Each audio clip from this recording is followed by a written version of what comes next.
All right, hello everyone, and here we are back for another expert guide here, starting off hole number 1.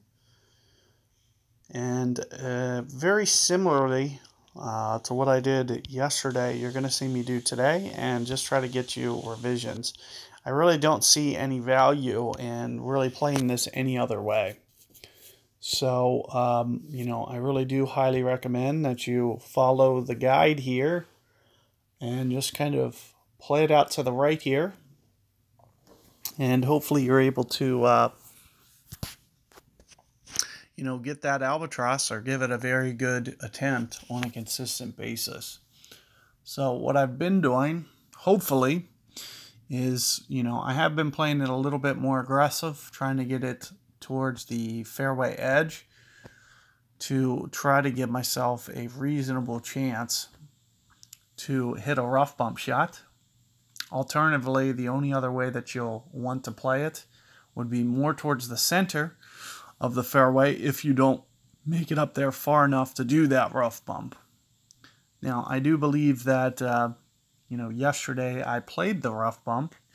So today, just for simplicity, I'm going to lay back a little bit and just hit it into the center of the fairway, and we're going to focus on concentrating and doing the second shot more off the fairway and try to hop it over and run it out. But as which shot I think you should be doing would be, ideally the rough bump would be, the way that I'd like to go about doing it if I drive it far enough. Also, you want to make sure that foremost that you keep this tee shot into the fairway.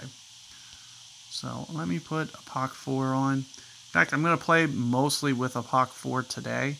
So I'm actually going to go out and do a club change as well right after this hole. Make sure that I permanently set a POC 4 in my bag here. So all I'm going to try to do here is, very close to max, maybe very little topspin, kind of similar to this. 6-ring adjustment, right around here.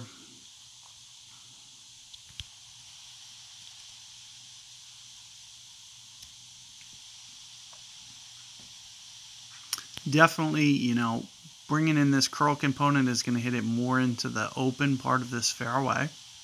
So definitely something I recommend doing. You can see kind of where I drove it. This is kind of probably pushing the boundaries as to whether or not I can do that rough bump. Keep in mind that if you don't use a power 3 ball, you probably won't have enough distance to get it out there anyway. So I am going to do just this once here. We're going to go at this with the fairway type bump. And if you can see, there is a slight elevation. It's very, very marginal. It's a little uphill. But overall, it's a very flat hole.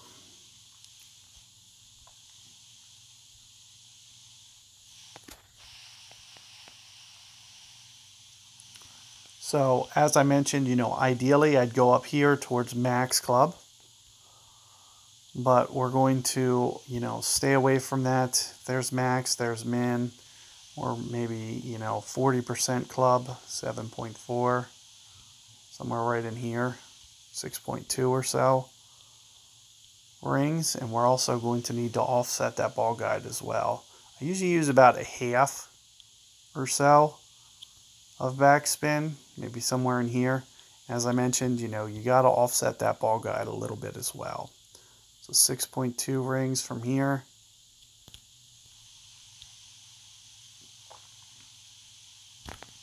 Perfect ball. And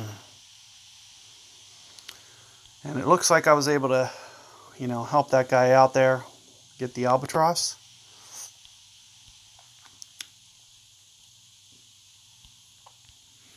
So, it is very straightforward. As I mentioned, you'll be able to get it both ways.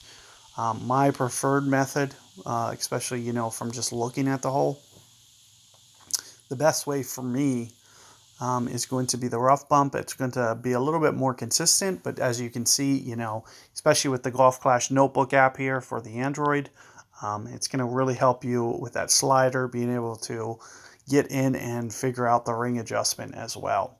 So good luck with that first hole.